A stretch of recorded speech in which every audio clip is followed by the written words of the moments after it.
he chose a side, and he's free to do that.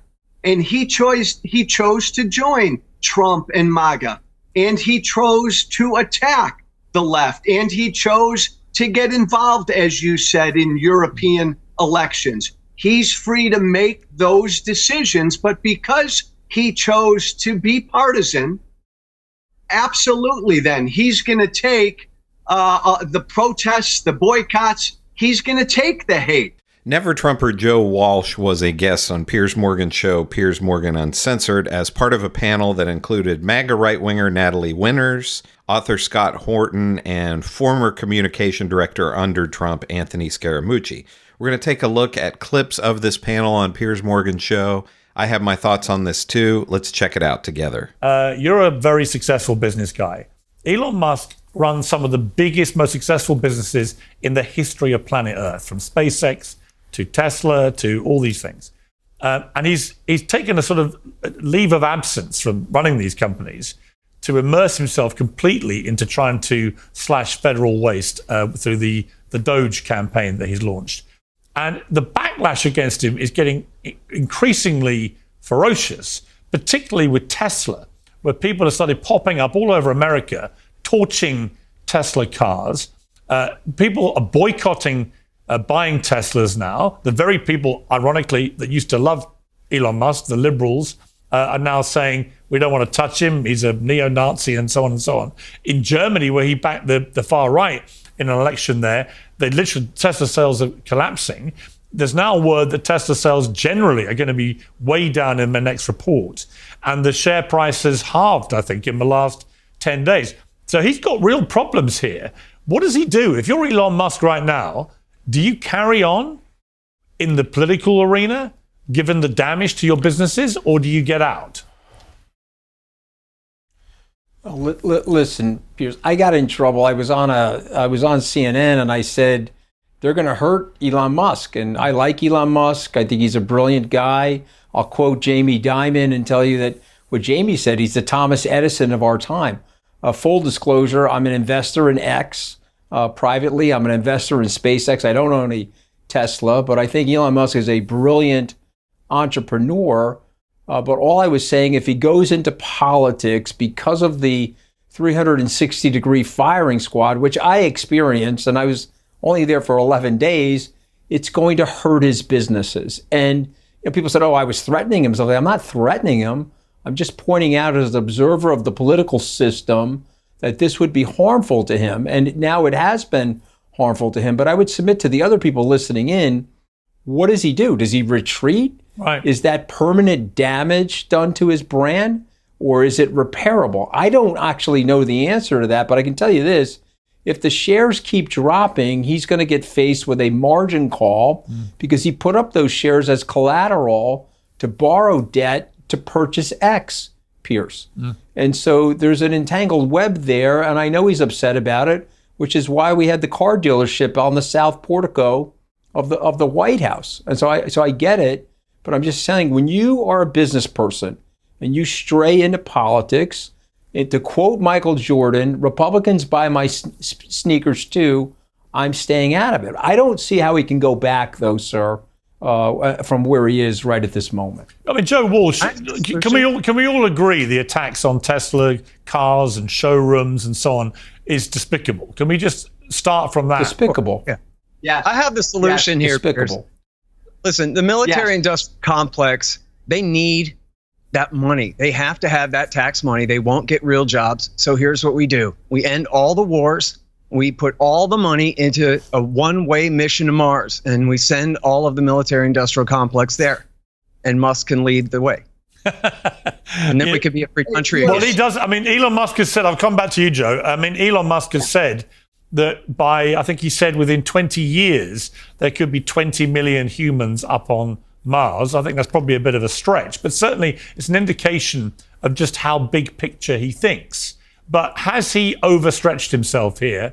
We can all condemn any acts of violence, of damage, the arson and so on is all despicable.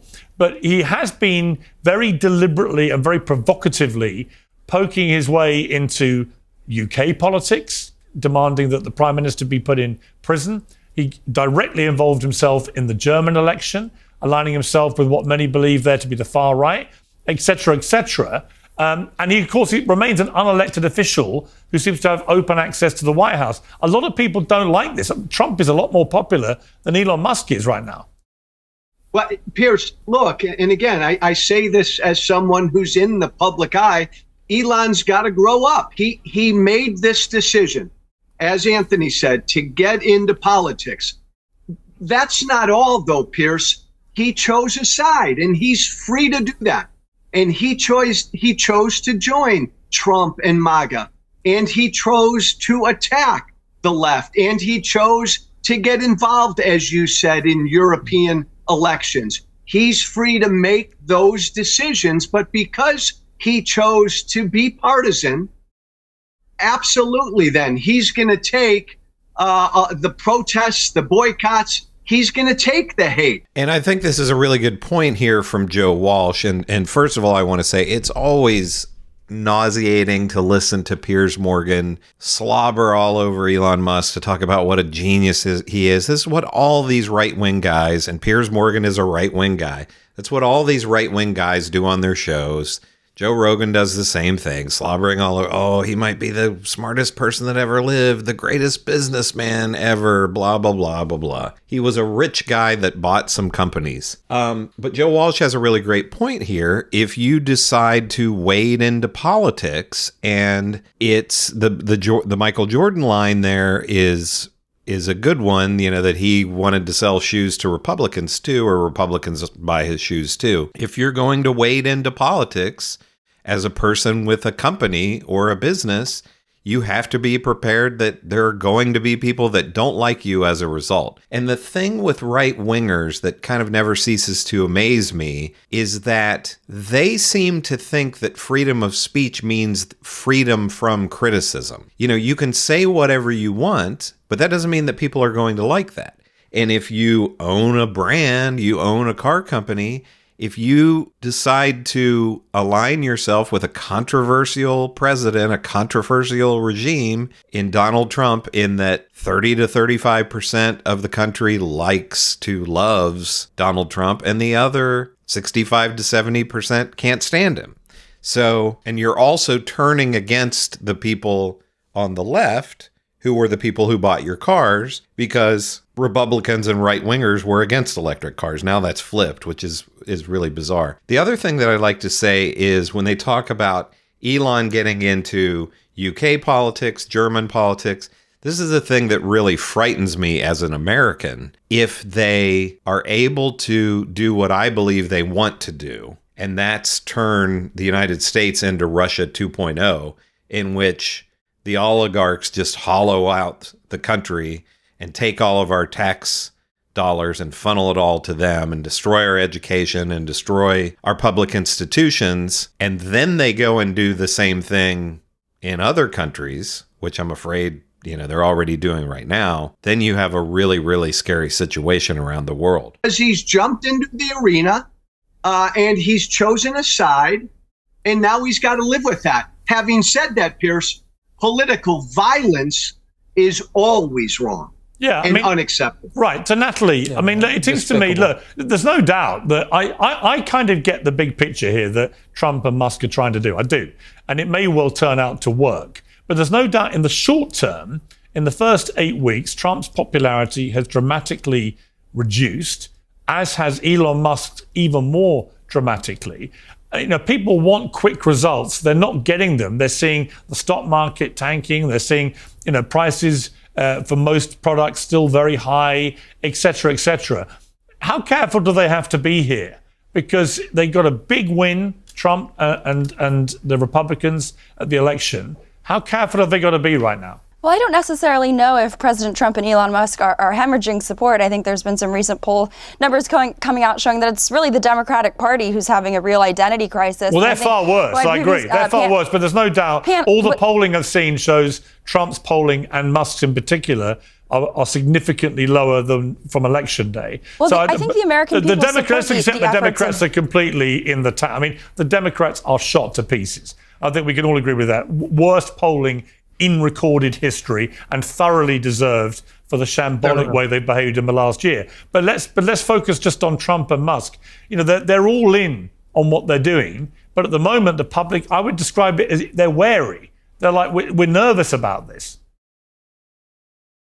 Well, I think the way that the media has depicted what they're doing is contributing to that. I think overwhelmingly the American people support the idea of cutting waste, fraud, and abuse. Be my guest if you want to find me a Democrat or an American citizen who wants to send millions and at the end of the day, billions of taxpayer dollars, not just to fund the weird transgender musicals in foreign countries, but, you know, really weird, perverse bioweapon research in countries like China. I don't think that that's something that the American people support. I do think there is overwhelmingly a lot of support for the Doge efforts. I think there's sort of this maniacal focus on these protests against Elon Musk. I don't necessarily share your victim blaming idea that just because someone wades into the political space that therefore their companies should be attacked. There should be brutal demonstrations, cars set on fire. I think people can oppose Tesla by choosing not to buy those cars. But what you're seeing is extremely well-funded and coordinated demonstrations targeting really him from the vantage point where I think Democrats for the last 4 years, they used lawfare. They used overregulation. Frankly, they used censorship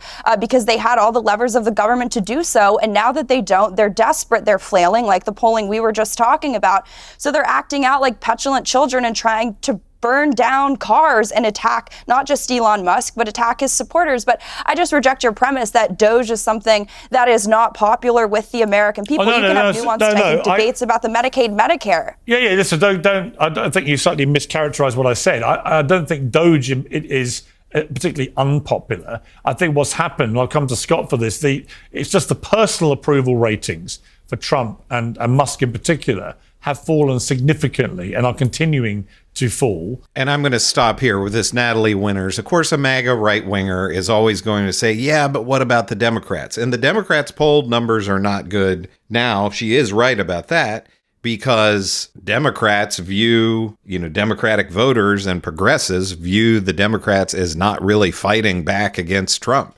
Yeah, they don't have any particular power, but they could still be fighting more than what even Joe Walsh, who was a Republican, says the Democrats should be fighting more than what they are. In terms of the protests against Tesla that Natalie Winters brings up here, setting the cars on fire, is unlawful and wrong. People shouldn't be doing that. But peaceful protests against Elon Musk, against Tesla, against Doge, there have been peaceful protests around the country against Doge. There was one in the town where I live. I am convinced that MAGA and Republicans are anti-protest. They just don't want any protests of any kind. I've talked to Republicans before and, they would complain about Black Lives Matter, for example. Well, the violence and the looting and the blah, blah, blah, all of that. When those protests were overwhelmingly nonviolent with some pockets of violence and looting and setting things on fire and all of that.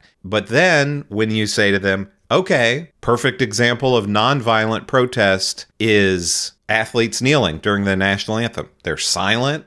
They're not doing anything violent. All they're doing is quietly kneeling. And the right wingers are going to say, well, I don't like that either. I'm against that because that's disrespectful against the police and the military or whatever.